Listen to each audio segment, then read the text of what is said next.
नमस्कार, मैं हूं वंदना पांडे और आप देख रहे हैं के न्यूज इंडिया और बात करेंगे यूपी में सुलह। उत्तर प्रदेश में योगी सरकार में आंतरिक क्लेश की खबरों के बीच आज से यूपी विधानसभा का मानसून सत्र जो है वो शुरू हो गया है, जिसमें मेन फोकस यूपी सरकार के पहले अनुपूरक बजट पर है और इसके साथ ही योगी सरकार को घेरने के लिए विपक्ष अपने मुद्दे लेकर बैठा है। अखिलेश के बाद यूपी के नेता प्रतिपक्ष बने माता प्रसाद पांडे के पास भी अपने आप को साबित करने का मौका होगा, जहां वो योगी सरकार को बिजली कटौती, सूखा, बाढ़ पर घेरने का पूरा प्रयास भी करते नजर आएंगे। वहीं ये तस्वीर भी आपको दिखा रहे हैं। इन सबके बीच बताया जा रहा है कि ये तस्वीर जो है सोशल मीडिया पर एक चर्चा का विषय भी बनी हुई है। ये तस्वीर केशव प्रसाद मौर्य की है और 1 महीना 25 दिन हो गए सबसे बवाल मच रहा है यूपी में। उसका पटाक्षेप भी अब निकलकर सामने आया है और ये पटाक्षेप खुद केशव प्रसाद मौर्य ने किया है अपने एक्स पर की गई तस्वीर के जरिए। इस तस्वीर में एक तरफ केशव प्रसाद मौर्य हैं तो दूसरी तरफ ब्रजेश पाठक भी नजर आ रहे हैं और बीच में खुद सीएम योगी आदित्यनाथ हैं। जिस तरह से यूपी में केशव मौर्य ने घमासान मचाकर रखा हुआ था, अब उसको बराबर करने की भी कोशिश, यानी कि मैनेज करने की कोशिश कही जा सकती है केशव प्रसाद मौर्य की ओर से। एक्स में जो की गई पोस्ट है उसके जरिए की गई है और कहीं ना कहीं केशव प्रसाद मौर्य को ये भी दिखाना है कि भाई यूपी में सब कुछ जो है वो ठीक चल रहा है, कुछ भी अनबन नहीं है, सब कुछ ठीक है। जानकार तो ये भी कहते हैं कि जैसे ही केशव पर तलवार लटकी, केशव मौर्य सरेंडर कर दिए, सहानुभूति दिखाते नजर आए। और आज से जैसा कि बता भी रहे हैं आपको, विधानसभा का सत्र भी शुरू हो चुका है, जिसमें से सत्ता पक्ष और विपक्ष के बीच जारी सियासी संग्राम की झलक एक बार फिर देखने को मिल सकती है। वहीं लंबे अरसे के बाद यूपी के सीएम योगी आदित्यनाथ सत्र शुरू होने से पहले ही विधायक दल की बैठक में मंच पर अपने दोनों ही डिप्टी सीएम यानी केशव प्रसाद मौर्य और ब्रजेश पाठक के साथ नजर आए हैं। ये तस्वीर भी आपको दिखा रहे हैं जो कि केशव प्रसाद मौर्य की ओर से सोशल मीडिया पर यानी एक्स पर पोस्ट की गई। ये मौका इसलिए खास है क्योंकि लंबे वक्त से ये अटकलें लगाई गई थी कि दोनों ही डिप्टी सीएम योगी से नाराज हैं और यूपी बीजेपी में एक बड़ी फूट हो गई है। लोकसभा चुनाव के बाद से जारी कयासों पर आज तीनों ने एक साथ आकर ब्रेक भी कहीं ना कहीं लगा दिया है। बता दें कि लंबे वक्त से अटकलें थी कि लोकसभा चुनाव में बीजेपी को लगे झटके के बाद डिप्टी सीएम केशव प्रसाद मौर्य और deputy CM Brajesh Pathak CM योगी के खिलाफ अंदर खाने मोर्चा खोले हुए थे और उन्होंने आलाकमान के सामने सीएम योगी को हटाने की जो कोशिश है उसकी मांग रखी थी। दूसरी ओर केशव प्रसाद मौर्य से लेकर ब्रजेश पाठक तक दोनों ही सीएम योगी के कैबिनेट बैठक में नहीं पहुंच रहे थे। यूपी की 10 सीटों पर होने वाले विधानसभा उपचुनाव को लेकर के सीएम योगी द्वारा गठित 30 मंत्रियों की जो टीम थी, दोनों ही डिप्टी सीएम का नाम शामिल नहीं था, जिससे कि नाराजगी भी देखी जा रही थी। हमारे साथ तमाम मेहमान भी जुड़ चुके हैं। प्रदीप मिश्रा बीजेपी नेता हैं, आनंद राय सपा नेता हैं, डॉक्टर ओपी मिश्रा जो कि वरिष्ठ पत्रकार हमारे साथ जुड़ चुके हैं और कौशलेंद्र उपाध्याय संवाददाता राजधानी लखनऊ से हमारे साथ जुड़ चुके हैं। आप सभी मेहमानों का बहुत बहुत स्वागत है। सबसे पहले प्रदीप मिश्रा जी, आपसे जानना चाहेंगे कि जिस तरह से देखा जा रहा था उत्तर प्रदेश में एक घमासान की जो स्थिति थी उस पर कहीं ना कहीं ब्रेक लगाती तस्वीर नजर आ रही है, जो कि केशव प्रसाद मौर्य ने जो जाहिर किया है और जारी की है पोस्ट को।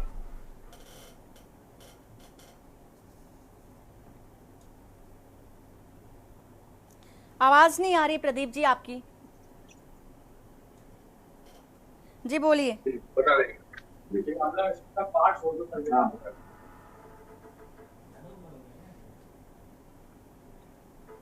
बात पूरी कीजिए प्रदीप जी आप।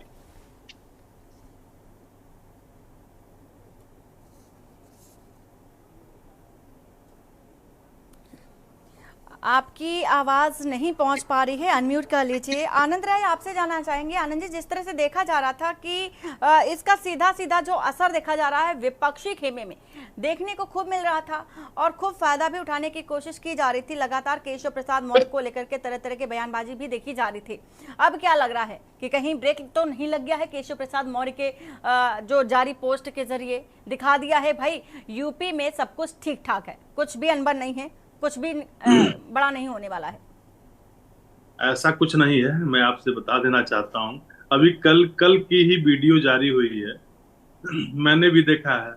अमित शाह आगे जा रहे हैं, योगी जी ने हाथ नहीं जोड़ा। राजनाथ सिंह जी पीछे आए तो उनको हाथ जोड़ के नमस्ते किया।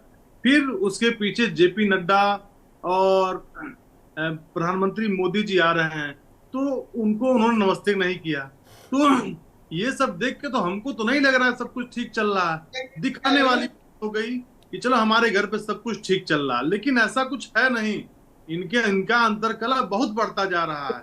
ये आरएसएस के दबाव में, चाहे आरएसएस के दबाव में, चाहे भाजपा के प्रमुख नेताओं के दबाव में, ये अपने आप को साफ सुथरा घोषित कर रहे हैं, लेकिन इनके यहाँ सब कुछ ठीक चल रहा है। और आनंद जी जो पोस्ट जारी की गई है उसमें सब कुछ ठीक नहीं चल रहा है ऐसा आप कह रहे हैं, क्योंकि आप विपक्षी खेमे में हैं, लेकिन जारी की गई पोस्ट में ये बताया गया है कि परिवार में अनबन होती है लेकिन सब कुछ ठीक है। इसमें आपको क्या आपत्ति है अगर ठीक चल रहा है तो? अरे तो आप कैसे कह सकती हैं ये ठीक चल रहा है जब सामने दिख रहा है नहीं ठीक चल रहा है? बात कर रहे हैं हम, अपनी व्यक्तिगत बात नहीं कर रहे हैं। और ये आप भी कैसे कह सकते हैं कि सब कुछ ठीक नहीं चल रहा है? जो वीडियो देखेगा मैडम, जो वीडियो देखेगा उसको पता चल जाएगा कि सब कुछ नहीं ठीक चल रहा है, लेकिन दिखावे के नाते ये लोग सब कुछ ठीक बता रहे हैं। और मैं बता देना चाहता हूँ, इनकी अब फूट पड़ चुकी है, अंतरकलह बढ़ चुका है, चाहे वो देश की सरकार हो। केशव मौर्य तो ये भी कह रहे हैं कि जो पीडीए का फॉर्मूला है वो भी एक धोखेबाजी है। सुना नहीं मैंने, रिपीट। तो इस पर आपकी क्या राय है, आप इस पर क्या कहेंगे? क्या पीडीए का जो फॉर्मूला आपकी तरफ से बनाया गया पिछड़ा दलित और अल्पसंख्यक को लेकर, और माता प्रसाद पांडे को आपने बनाया नेता प्रतिपक्ष, तो एक धोखा है? खुद केशव प्रसाद मौर्य बोल रहे हैं, तो आप इस पर राय बताइए आप अपनी। मैं जवाब देना चाहता हूँ। माता प्रसाद पांडे एक बहुत बड़े नेता हैं, बहुत पुराने नेता हैं, हमारे हम लोग के अभिभावक हैं। माता प्रसाद पांडे ने मंडल कमंडल की जब राजनीति हुई थी तब भी वो समाजवादी पार्टी के साथ थे, और तब भी वो पिछड़ा दलित अल्पसंख्यक की लड़ाई लड़ते आ रहे हैं। उनका नया काम नहीं है कि हमने उनको बना दिया, वो हमारी विचारधारा से लड़ते आ रहे हैं, चलते आ रहे हैं। ठीक है, ये आपकी विचारधारा है जिससे आप लड़ते हो चलते आ रहे हैं, लेकिन अगर परिवार में कोई अनबन होती है और उस अनबन को अगर सुधार लिया जाता है तो कहा जाता है, आपकी ओर से कहा जा रहा है कि अंतरकलह चल रहा है। अच्छी बात है, लौटेंगे आपके पास। प्रदीप मिश्रा जी, आपको आवाज पहुंच रही? जी वंदना जी, हमारी आवाज आ रही है? बिल्कुल। प्रदीप जी, आपसे जानना चाहूंगी कि जिस तरह से अटकलें लगाई जा रही थी दोनों ही डिप्टी सीएम को लेकर के, और अनबन ये भी लगाया जा रहा था कि जिस तरह से केशव प्रसाद मौर्य लगातार दिल्ली जा रहे थे, बैठकें कर रहे थे, और अब यूपी में कुछ बड़ा होने वाला है, ऐसे कयास लगाए जा रहे थे, जिस तरह की अनबन देखी जा रही थी, अचानक से ऐसा क्या हो गया कि दोनों ही डिप्टी सीएम केशव प्रसाद मौर्य और ब्रजेश पाठक योगी आदित्यनाथ के साथ नजर आ रहे हैं? इससे पहले की जो बैठकें हो रही थी उस पर शामिल नहीं हुए थे, क्या कारण रहा?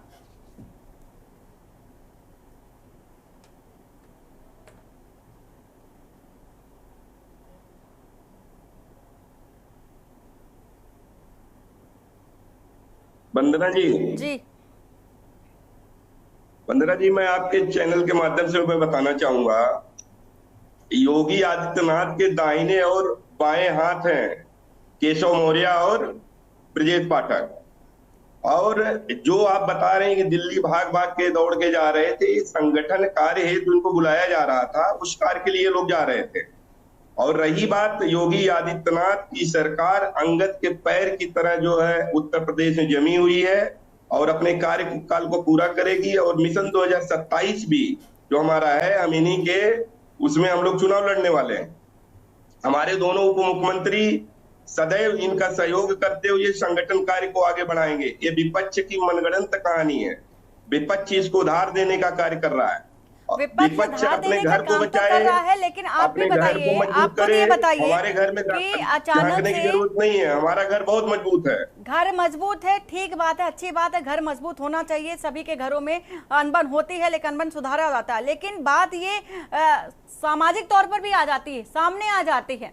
लड़ाई घर के अंदर नहीं, लड़ाई घर के बाहर दिखाई दे रही है, जिसको लेकर के आरोप भी लगाए जा रहे थे, नहीं है, मौका दे रहे थे आप विपक्ष को। आप सभी मीडिया कर्मी को इस चीज की जानकारी होनी चाहिए। संगठन बहुत बड़ा है, संगठन में किसी कार्य को लेके हो सकता है किसी एक दूसरे के बीच में विरोधाभास हो सकता है, परंतु अगर एक सरकार और संगठन की बात करेंगे तो सब लोग एक हैं और सभी लोग मिलजुल के काम कर रहे हैं। ठीक है, आपकी बात हमारी रखती योगी हूँ मैं, आदित्यनाथ की रखती हूँ सरकार 1 प्रदीप जी। ट्रिलियन आपने डॉलर। कहा कि मीडिया को ये जानकारी होनी चाहिए। अब आप खुद ही बता दीजिए कि जब केशव प्रसाद मौर्य कि कब जो संगठन सरकार से बड़ा है ऐसा कहा था, कार्यकर्ताओं को लेकर के उन्होंने बोला, लेकिन खुद अपने आप को कार्यकर्ता बताया, जबकि डिप्टी सीएम पोस्ट पर है, वो एक बड़े पोस्ट पर है वो। तो ऐसा क्या रहा कि खुद अपनी ही सरकार पर सवाल खड़े करते नजर आए थे? नहीं, वो आप दूसरे एंगल से आप उसको देख रही हैं। नहीं, आप जो संगठन की बात करें, मैं उसकी बात कर रही हूँ। संगठन की बात आप ही कर रहे हैं और आप ही कह रहे हैं कि मीडिया को ये जानकारी होनी चाहिए, तो जानकारी बता रही हूँ बात कोई आपको बता रहे हैं। उन्होंने बोला था कि संगठन बड़ा होता है सरकार से, जाहिर सी बात है, संगठन से ही सरकारें गठित होती हैं। अचानक से ऐसा क्या हो गया जो संगठन की याद आ गई? लोकसभा चुनाव में तो नजर नहीं आए थे, इतने एक्टिव भी नजर नहीं आए थे केशव प्रसाद मौर्य, अचानक से क्या हो गया? उन्होंने यहाँ पे बोला, मैडम ऐसा है, संगठन सदैव जो है सरकार का गठन संगठन के माध्यम से हुआ है ना। आपकी बात सही है, संगठन से ही सरकार का गठन हो गया, मानती हूँ ये बात, प्रतिबिंब है सरकार। लेकिन बात यहाँ पर यह है कि केशव प्रसाद मौर्य अचानक से सुर्खियों में कैसे आ गए? क्या कारण? क्या अंदर खाने में कोई ऐसी बातें चल रही थी जो कार्यकर्ताओं की नहीं सुनी जा रही थी, खुद डिप्टी सीएम की नहीं सुनी जा रही थी, जो मुखर होकर सामने आ गए? ऐसा कुछ नहीं बना जी, ये सब विपक्ष का षड्यंत्र है। विपक्ष ऐसे फोकस करता है चीजों को, ये लगता है कि आपस में लोग लड़ रहे हैं। ऐसा कुछ नहीं है। हमारा घर बहुत मजबूत है, हमारे घर में कोई परेशानी नहीं है। मैं भाजपा कार्यकर्ता के नाते चलिए, बढ़िया, अच्छी बात है, ठीक है, अच्छी बात है। परिवार में अब सब कुछ ठीक चल रहा है, जैसा कि केशव प्रसाद मौर्य ने एक्स पर पोस्ट किया है और दिखा दिया है। उनको जाहिर करने की भी जरूरत पड़ गई, ये भी कहा जा सकता है प्रदीप जी कि उनको जाहिर करने की भी जरूरत पड़ गई कि देखो भाई, हमने ही उठाया था मुद्दा, हमने ही हलचल पैदा कर दी और हम ही ने शांत कर दिया। और हमारे कौशलेंद्र भी हमारे संवाददाता हमारे साथ हैं। कौशलेंद्र, विधानसभा सत्र का जो मानसून सत्र है उसकी आज से शुरुआत हो चुकी है। कौन कौन से मुद्दे हैं जो विपक्ष रख सकता है? आपसे पूरे विस्तार पूर्वक जानकारी चाहेंगे।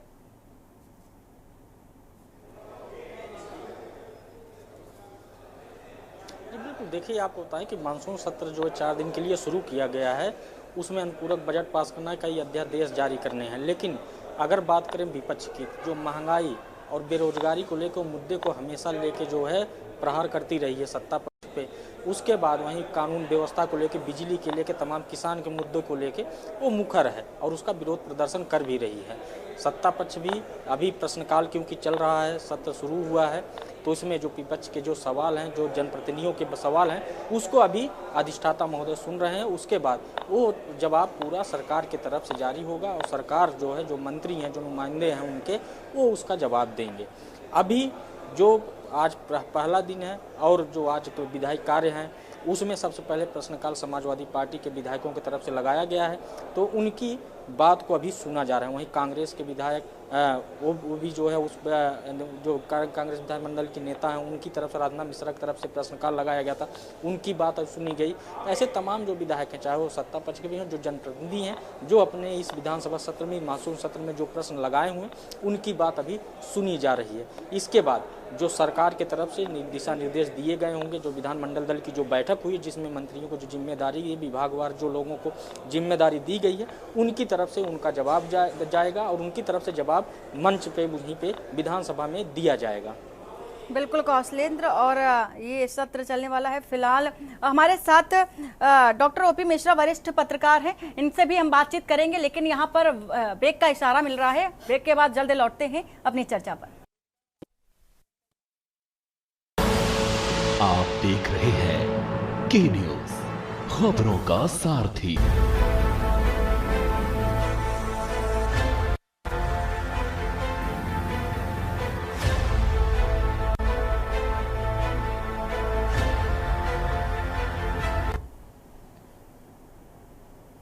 ब्रेक के बाद आपका स्वागत है। बात कर रहे हैं यूपी में सुलह, और तस्वीर भी आपको दिखा रहे हैं कि एक तरफ योगी आदित्यनाथ और एक तरफ है डिप्टी सीएम ब्रजेश पाठक और केशव मौर्य, बीच में सीएम योगी हैं, सुलह हो गई है ऐसा माना जा रहा है। केशव प्रसाद मौर्य भी ने तस्वीर साझा कर ये जानकारी दे दी है। हमारे साथ कई मेहमान भी जुड़े हुए हैं और सीधा रुख करते हैं डॉक्टर ओपी मिश्रा जो कि वरिष्ठ पत्रकार हमारे साथ हैं। ओपी मिश्रा जी, जिस तरह से देखा जा रहा है लाख अनबन हुई, लेकिन उन सारी अनबन को ब्रेक लगा दिया गया है केशव प्रसाद मौर्य की ओर से।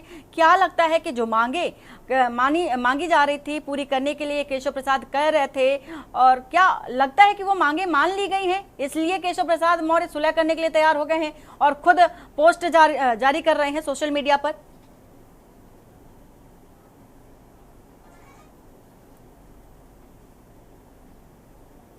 अनम्यूट कर लीजिए सर।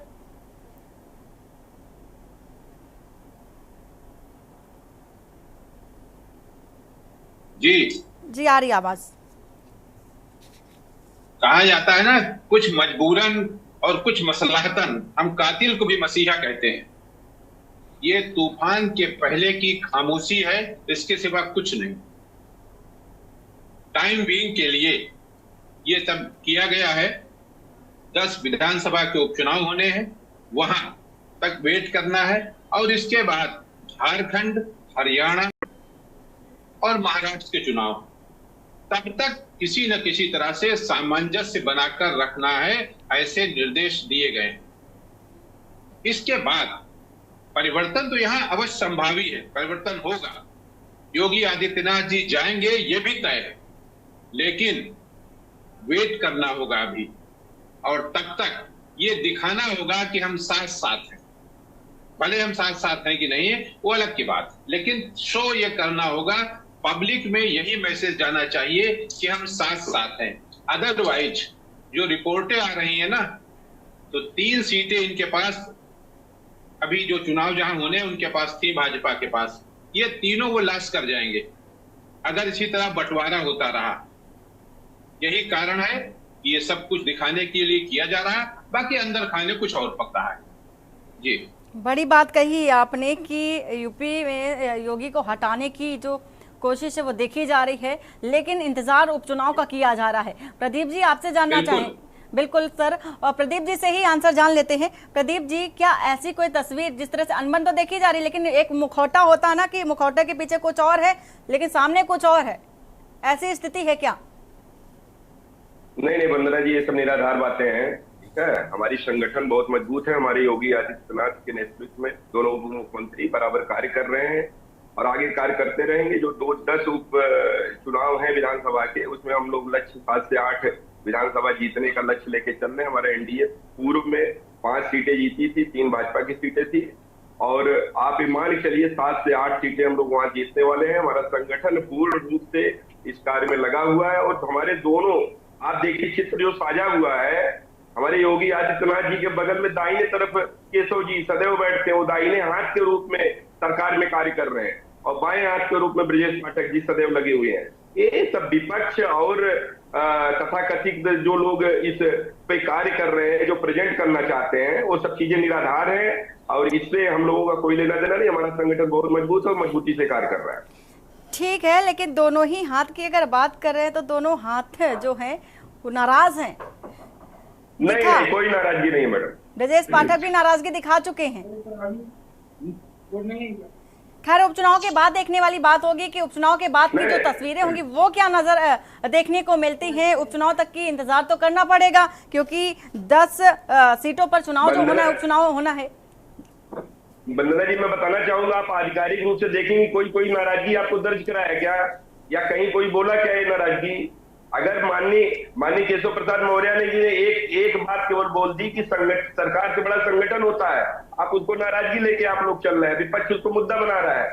मैं आधिकारिक रूप से बोलता हूँ ना, संगठन सरकार से बड़ा होता है, कहीं कोई दिक्कत थोड़ी है। ठीक है, संगठन सरकार से बड़ा होता है और अनबन भी इसी बात को लेकर शुरू हुई थी। देखना होगा, थोड़ा इंतजार करना है सर, थोड़ा इंतजार करना है उपचुनाव तक की, फिर देखने वाली बात होगी कि क्या निकल कर आता है। योगी आदित्यनाथ रहते हैं या चले जाते हैं। कौशलेंद्र, विधानसभा सत्र जिस तरह से बात हो रही थी आपसे, क्योंकि चर्चा दोनों ही उत्तर प्रदेश की हो रही है, तो उत्तर प्रदेश में राजनीतिक तौर पर तो हलचल देखी जा रही थी, लेकिन इसी बीच विधानसभा का सत्र भी शुरू हो चुका है। जिस तरह से माता प्रसाद पांडे पहली बार है जो माता प्रसाद पांडे अब विधानसभा के अंदर नजर आएंगे, अपने मुद्दे भी उठाते नजर आएंगे।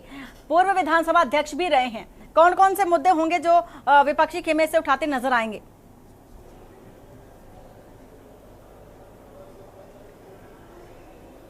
देखिए, आपको बताएं कि सबसे पहली बात तो माता प्रसाद पांडे इसी विधानसभा के अध्यक्ष रह चुके हैं और उन्होंने जो है सदन को चलाया है। उनके पास जो अनुभव है, उस अनुभव के आधार पर उनको अगर नेता प्रतिपक्ष बनाया गया तो समाजवादी पार्टी के राष्ट्रीय अध्यक्ष अखिलेश यादव ने बहुत कुछ सोच के ही बनाया होगा।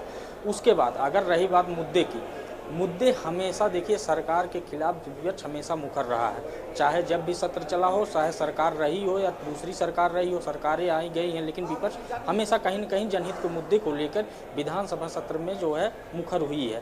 तो अब सबसे बड़ी बात है कि जैसे देखिए अभी कुछ दिन पहले बिजली की समस्या को लेकर जिस तरह से जो है पूरे प्रदेश में हाहाकार मचा था, उसको लेके विपक्ष मजबूती के साथ उस मुद्दे को उठा रहा है। वहीं महंगाई की बात की जाए, महंगाई को लेके कांग्रेस विधानमंडल की नेता जो आराधना मिश्रा हैं, उन्होंने विधानसभा पटल पर अपनी बात रखी, उन्होंने प्रश्न भी लगाया हुआ है।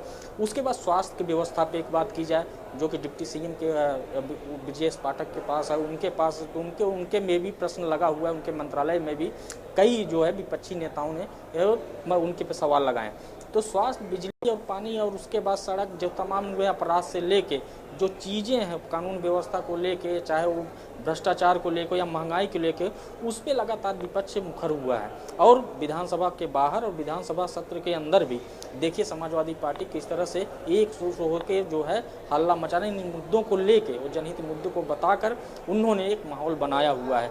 अभी क्योंकि सरकार अभी उनके प्रश्न को सुन रही है और मुख्यमंत्री योगी आदित्यनाथ भी सदन में बैठे हुए हैं, संसदीय कार्य मंत्री भी बैठे, दोनों डिप्टी सीएम हैं, उनकी हर बात को सुन रहे हैं, हर प्रश्नों का उन्होंने बारीकी से उसका अध्ययन भी कर रहे हैं। उसके बाद जब सरकार को समय जब मिलेगा, उसके बाद सरकार उस पर अपना जवाब, अपना पक्ष रखेगी, कहाँ किस जिले में कितना विकास हुआ है उसकी भी बात सामने आएगी। सबसे महत्वपूर्ण बात है कि कई अध्यादेश जारी कराने हैं, सरकार उस पर भी बात कर रही है। उसके बाद जो अनुपूरक बजट होगा वो भी पास होगा। बिल्कुल, अनुपूरक बजट भी पेश होना है और सभी की निगाह अनुपूरक बजट पर भी है कौशलेंद्र। और इसके साथ ही साथ जिस तरह से सुलह करने की देखी जा रही है कोशिश उत्तर प्रदेश में, दोनों ही डिप्टी सीएम जो कि अनबन देखी जा रही थी और इसी पर हम चर्चा भी कर रहे थे, लेकिन समाजवादी पार्टी में भी देखा जा रहा था कि एक और ये लग रहा था कि शिवपाल यादव एक कयास लगाकर बैठे थे, इंतजार कर रहे थे कि उन्हें नेता प्रतिपक्ष बनाया जाएगा, लेकिन उनके इन जो मंसूबे थे, ये जो सपने थे, सपने कहीं चूर होते नजर आ रहे हैं। एक और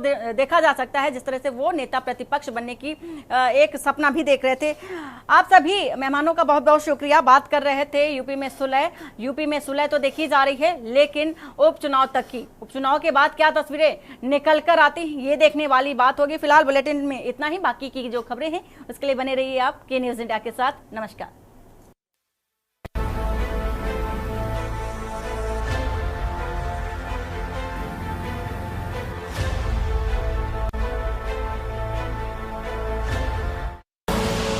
आप देख रहे हैं के न्यूज खबरों